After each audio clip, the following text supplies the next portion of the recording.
नमस्कार दोस्तों, आपका हमारे चैनल में हार्दिक स्वागत है। आप देख रहे हैं सीरियल मस्ती। दोस्तों, आज के एपिसोड में ड्रामा, इमोशन और रिश्तों का ऐसा तूफान देखने को मिला जिसने हम सबको हिलाकर रख दिया। जहां एक तरफ ईरा ने अपराजिता पर गंभीर आरोप लगाए, वहीं दूसरी तरफ रक्षित ने सबके सामने सच लाकर पूरी बाजी पलट दी। और सबसे दिलचस्प बात, अब रक्षित के दिल में अपराजिता के लिए कुछ नया शुरू होता दिखाई दे रहा है। तो चलिए शुरू करते हैं आज के एपिसोड का फुल अपडेट। दोस्तों, आज के तुम देना साथ मेरा के एपिसोड की शुरुआत होती है ईरा से, जो गुस्से में आकर अपराजिता को प्रतियोगिता से बाहर कर देती है। यह सुनकर अपराजिता पूरी तरह टूट जाती है और वहां से चली जाती है। श्री दुबे और रामगोपाल उसके पीछे जाते हैं। रामगोपाल हाथ जोड़कर अपराजिता से माफी मांगता है। वह खुद को दोषी ठहराता है और कहता है कि सारी गलती उसी की है, लेकिन अपराजिता उसे समझाती है कि वह खुद को दोष ना दे।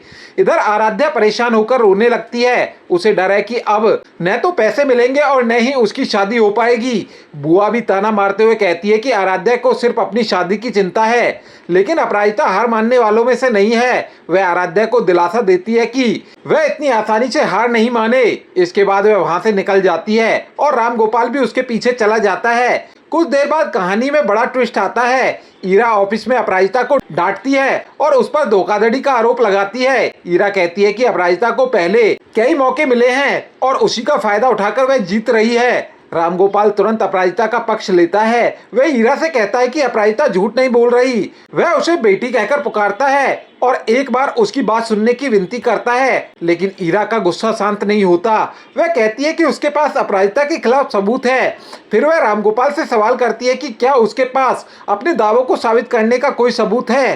तब रामगोपाल एक ऐसी बात कहता है जिसने सबको भावुक कर दिया। वह कहता है कि अपराजिता की परवरिश ही उसका सबसे बड़ा सबूत है, लेकिन ईरा इसे मानने से इनकार कर देती है और दोनों को धोखेबाज तक कह देती है। अपराजिता यह सुनकर भड़क जाती है। वह ईरा को समझाती है कि रामगोपाल जैसे इंसान समाज में ईमानदारी की मिसाल है। वह कहती है कि ईरा ने बहुत पैसा कमाया है, लेकिन उसके अंदर इंसानियत और शिष्टाचार की कमी है। न सुनते ही ईरा सिक्योरिटी को बुला लेती है। सिक्योरिटी गार्ड दोनों को बाहर ले जाने लगते हैं और तभी कहानी में एंट्री होती है रक्षित की।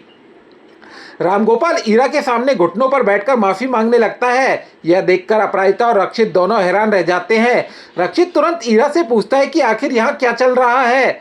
ईरा अपनी तरफ की कहानी सुनाती है और कहती है कि उसने रामगोपाल को अपराजिता के घर साड़ी बनाते हुए देखा था, लेकिन रक्षित सच्चाई सबके सामने लेकर आता है। वह बताता है कि मशीन खराब थी, इसलिए उसने खुद रामगोपाल को मशीन चेक करने के लिए भेजा था। साथ ही एक मैकेनिक भी बुलाया गया था। फिर वह वीडियो दिखाकर साबित कर देता है कि मशीन पर जो कपड़ा था वह उनका डिजाइन नहीं था। मतलब अपराजिता ने कोई धोखाधड़ी नहीं की थी। यह सुनते ही ईरा का चेहरा उतर जाता है। रक्षित उसे रामगोपाल से माफी मांगने के लिए कहता है। ईरा मजबूरी में माफी मांगती है और वहां से चली जाती है। लेकिन इस पूरे मामले के बाद रक्षित की नजरों में अपराजिता की इज्जत और बढ़ जाती है। उसे एहसास होने लगता है कि अपराजिता सिर्फ प्रतिभाशाली नहीं बल्कि बेहद जिम्मेदार और संस्कारी भी है। इसके बाद रक्षित रामगोपाल की बातचीत होती है।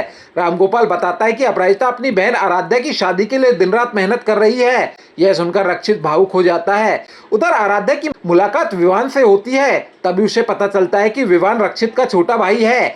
अब यहाँ से आराध्या और विवान की नई कहानी भी शुरू होती दिखाई दे रही है। लेकिन दोस्तों, सबसे खास पल अभी बाकी था। रक्षित अपने रुमाल पर बने डिजाइन को देखता है और समझ जाता है कि वही डिजाइन अपराजिता ने सुधा की साड़ी पर भी बनाया था। वह उस रुमाल को अपने दिल के पास रख लेता है। तभी उसकी अंतरात्मा उससे सवाल करती है, क्या उसके दिल में अपराजिता के लिए प्यार जन्म ले चुका है। अब आने वाले एपिसोड में कहानी और भी रोमांटिक होने वाली है।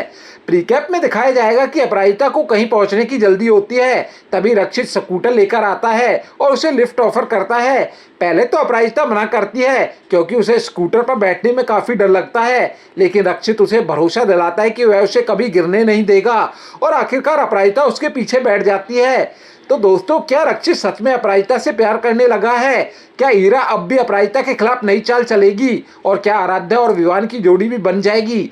अपनी राय हमें कमेंट्स में जरूर बताएं। अगर आपको वीडियो पसंद आया हो तो लाइक, शेयर और चैनल को सब्सक्राइब करना बिल्कुल मत भूलिएगा। तो दोस्तों, मिलते हैं अगली अपडेट में। तब तक के लिए गुड बाय।